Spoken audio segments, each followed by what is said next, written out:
অনুরাগের ছোঁয়া ধারাবাহিকের আগামী পর্বে আমরা দেখব সেনগুপ্ত বাড়ির সকলে মিলে যাবে দার্জিলিংয়ে ঘুরতে। তবে দীপাও দার্জিলিংয়ে এসেছে দেখতে পেয়ে দীপার ওপর ভীষণই রেগে যাবে উর্মি, কারণ উর্মি চায় না দীপা আবারও ফিরে আসুক সেনগুপ্ত পরিবারে।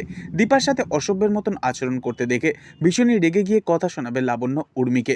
তবে এবার দার্জিলিংয়ে এসেই সমস্ত মান অভিমানের পালা মিটবে।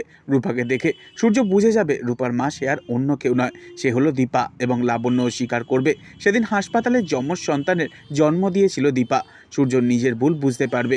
সবকিছু মিটমাট হয়ে গেলে সেই আনন্দে সূর্য ও দীপা তাদের দুই মেয়েকে নিয়ে গাড়ি করে যাবে পাহাড়ি রাস্তায় ঘুরতে। মিশকার জন্যই গাড়ি উল্টে পড়ে যাবে খাদে। মৃত্যু হবে সূর্য ও দীপার, আর লাবণ্যর কাছেই থেকে মানুষ হবে ছোট্ট সোনা ও রূপা। গল্প এগিয়ে যাবে আরও কয়েকটা বছর। তবে এবার সেনগুপ্ত বাড়িতে রাজ করবে উর্মি ও উর্মির সন্তান। ছেলে ও বৌমাকে হারানোর শোক কিছুতেই কাটিয়ে উঠতে পারবে না লাবণ্য।